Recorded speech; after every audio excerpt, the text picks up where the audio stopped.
হ্যাঁ মলয়দা নমস্কার, আমি অনির্বাণ চৌধুরী কথা বলছিলাম। নমস্কার আপনাকেও। বলুন অনির্বাণ দা। বলছি যে আরজি করে যখন অভয়াকাণ্ড হয়েছিল তখন বিখ্যাত সঙ্গীত শিল্পী অরিজিৎ সিং একটা গান হুম। করেছিলেন, আর কবে আর কবে। তো এখন তো আমার মধ্যে সেই অরিজিৎ সিং এর গানটা বারবার ভেসে আসছে ডিএ মামলার রায় নিয়ে। এই তো 25 সাল, আর কটা দিন তারপরেই তো নতুন বছরে পদার্পণ করব আমরা। তাহলে এই ডিএ মামলার রায় আর কবে? হ্যাঁ, দেখুন আপনি যেটা বললেন, আপনার এই কথার সঙ্গে আমরা সম্পূর্ণ একমত নয়। হুম। কারণ সুপ্রিম কোর্টের রায়, ডিএ মামলা একটা বড় মামলা। হুম। আমাদের মামলাটা শেষ হয়েছিল 8ই সেপ্টেম্বর 2025। হুম। তারপরে সরকার পক্ষকে 2 সপ্তাহ সময় দিয়েছিল রিটেন সাবমিশনের জন্য। হুম। সেই তাদের 2 সপ্তাহ শেষ হয়ে যাওয়ার পর আমাদেরকে 1 সপ্তাহ সময় দিয়েছিল। হুম। অর্থাৎ তাহলে 3/7 21 আর 8 তারিখ আপনার বেরিয়েছিল হুম। রাইট। শুনানিটা শেষ হয়েছিল। হুম। তাহলে এখন যতদিন না আপনার রিটেন সাবমিশন জমা পড়ে হুম। ততদিন তো মাননীয় জাজদ্বয় ভার্ডিক্ট লিখতে বসবে না। হুম। তাহলে দেখা গেছে সেপ্টেম্বরের 28 তারিখে আপনার সম্পূর্ণতা পেয়েছে আপনার ডিএ মামলার হুম। যে শুনানিটা। হুম। এবার অক্টোবরের ফার্স্ট উইক ছুটি ছিল রিগার্ডিং দুর্গাপুজো। হুম। তারপরে অক্টোবরের 2 সপ্তাহ পরে লাস্ট থার্ড উইকে আবার ছিল কালী পুজো, দিওয়ালির জন্য ছুটি। হুম। তাহলে অক্টোবরের 2 সপ্তাহের মতো আমরা সময় পেয়েছি। হুম। আর পুরো নভেম্বর, নভেম্বর যদি আপনার 5 সপ্তাহ ধরেন, 5টা সপ্তাহ ছিল, আমরা তো হিসাব করেছি 5 2 7, হুম। মানে 30 আর 15 45 দিন অতিবাহিত হয়ে যাওয়ার পর এই যে ডিসেম্বরেরও আপনার প্রায় 1.5 সপ্তাহ হয়ে গেল। হুম। মানে এখনো 2 মাস কিন্তু হয়নি। হুম। এখনো পর্যন্ত 2 মাস হয়নি। মাননীয় যে আইনজীবী মাননীয় বিকাশ রঞ্জন ভট্টাচার্য এবং ফিরদৌস শামীম, তাদের কাছেও তো আমরা যাই, তারা বলে যে দেখুন ব্যাপারটা হলো অনেকগুলো চিন্তা ভাবনার ব্যাপার আছে, 6টা রায় আছে, সুপ্রিম কোর্টের উচ্চ আদালতের 4টে রায়, তারপরে ট্রাইব্যুনালের 2টো রায়। এগুলো তারা ভালো মতো পুঙ্খানুপুঙ্খভাবে বিশ্লেষণ করবে। তারপরে স্টেট গভর্নমেন্ট অন্যান্য স্টেটের কথা তুলে ধরেছে, সেগুলো তারা দেখবে হুম। ওই স্টেটগুলো কিভাবে দিয়ে দেয়। এইসব প্রেক্ষিতে ডিএ মামলার যে সময়টা আমাদের মনে হয় একটু সময় লেগেছে। তবে একটা কথা তোমাদেরকে বলছি, আমাদের বলছে আর কি বিকাশ বাবু, হুম। 1.5 2 মাস কিন্তু সুপ্রিম কোর্টের রায় বেরোবার সময়টা কিন্তু বিশেষ কিছু দেরি নয়। হুম। তোমরা আরেকটু সময় মানে ওয়েট করো, সময় নিয়ে দেখো, দেখবে সুপ্রিম কোর্ট অবশ্যই বের করবে।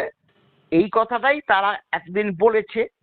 আমরা দেখুন অনেকে 19 তারিখের কথা বলছে যে 19 তারিখে রায় বেরোতে যাচ্ছে। আমিও তাই অনেকেই, শুনলাম। হুম। হ্যাঁ, অনেক ইউটিউবারও বলছে, হুম। এমনকি আমাদের ছবি টবি দিয়েও বলছে। হুম। কিন্তু ভিতরে আসল কথাই বলছে। হুম। কিন্তু আপনার ওই ক্যাপশনে প্রথমে বলছে 19 তারিখে রায় বেরোচ্ছে, হুম। এরকম ভাবে বলছে।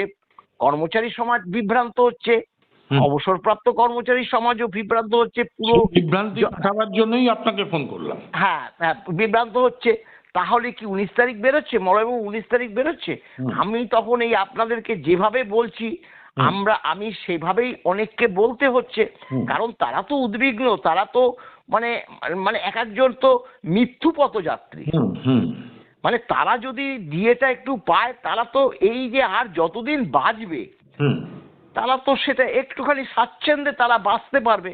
তাই তো আমরা চাইছি ডিএ মামলার রায়টা বেরোক।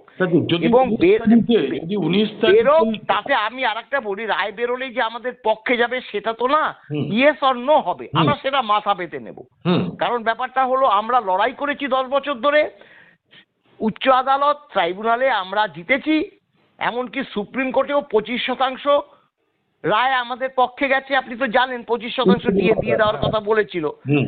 তাই আমাদের আশা রায়টা আমাদের পক্ষেই যাবে, আশা।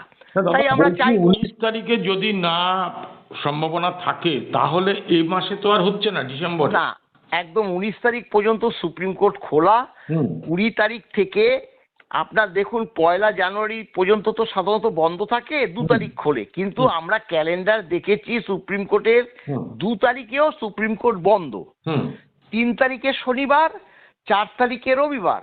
তাহলে গিয়ে আবার সেই 5ই জানুয়ারি 2026 নূতন বছরে গিয়ে সুপ্রিম কোর্ট খুলছে, তখন আবার আমাদের আবার হাপিত্তেশ করে বসে থাকতে হবে, না ওই জানুয়ারি মাসের সেই সপ্তাহে ডিএ মামলার রায়টা বেরোবে, সেটা ভগবানই এখন জানে। এছাড়া আর আমাদের পক্ষে কিছু বলার নেই। আমি ভালো মতোই আপনাকে এই চ্যানেলে বিশ্লেষণ করলাম, তাতে কি হবে, কর্মচারী সমাজ হয়তো কিছুটা উপকৃত হবে। হ্যাঁ, আপনি যা যা বললেন আমাদের দর্শক কুল, বিশেষ করে যারা কর্মচারী বা অবসরপ্রাপ্ত কর্মচারী, তারা অন্তত অন্যান্য জায়গার মতন গিমিক দেখবে না, তারা অরিজিনাল বিষয়টা শুনবে। এখন আমার শুধু বক্তব্য একটাই মলয়দা, সেটা হচ্ছে কিছু না, যে আজকে ভারতবর্ষের সংবিধান লিখেছিলেন আম্বেদকর সাহেব, আর রামায়ণ লিখেছিলেন বাল্মীকি মুনি। হ্যাঁ, তাদেরও তো মনে হয় এতদিন লাগেনি, হ্যাঁ, একটা মহাকাব্য লিখতে বা একটা দেশের সংবিধান লিখতে। তো জানি না কেন দেরি হচ্ছে, তবে এটা আমি সুপ্রিম কোর্টের বিচারপতিদের প্রতি পূর্ণ আস্থা রেখেই বলছি যে দেখুন, এই ব্যাপারটা আমি বলছি, এই যে দেরি হচ্ছে তার জন্য বিষেধাগার করাটা সুপ্রিম কোর্টে, আমরা মূল মামলাকারী, আমরা সেই পথে হাঁটবো না। আপনি বা শ্যামল মিত্র, আপনারা যারা মূল মামলাকারী, আপনারা হয়তো বিষয়টা বুঝছেন, আপনারা প্রত্যেকটা শুনানিতে এজলাসে ছিলেন, আপনারা জানেন। কিন্তু সমস্যাটা কি জানেন তো? সমস্যাটা হচ্ছে যে এর মধ্যে আমার পরিচিত অন্তত 2 জন অবসরপ্রাপ্ত কর্মচারী তারা গত হয়েছেন। তারাও তো একটা আশা নিয়ে ছিলেন যে অন্তত মৃত্যুর আগে একটা খবর শুনে। সেটা তো আমরা বারবার বলছি। আমাদের ধরুন, আমাদের কমিটির মধ্যে আছে, ঠিক আছে, রিটায়ার করেছে, এরকম 4-5 জন অলরেডি গন, বুঝতে পেরেছেন তো? খুব দুঃখজনক এবং দুর্ভাগ্যজনক। এবং সাধারণ আমাদের সংগঠনভুক্ত নয় এরকমও অজস্র বয়স্ক স্কুল শিক্ষক আছে, তারপরে অবসরপ্রাপ্ত কর্মচারী সমাজ আছে, তারা অনেকে চলে গেছে, এমনকি আমাদের কিছু অর্থনৈতিক সাহায্যও করেছেন, এরকম তারাও চলে গেছেন। আপনার কাছ থেকে অনেক কিছু জানা গেল, আপনি সত্যি কথা বলতে কি যেটা বাস্তব কথা সেটাই তুলে ধরলেন। তাতে আমাদের চ্যানেলের পক্ষ থেকে অনেক অনেক ধন্যবাদ। আপনাকেও ধন্যবাদ, ভালো থাকবেন, নমস্কার।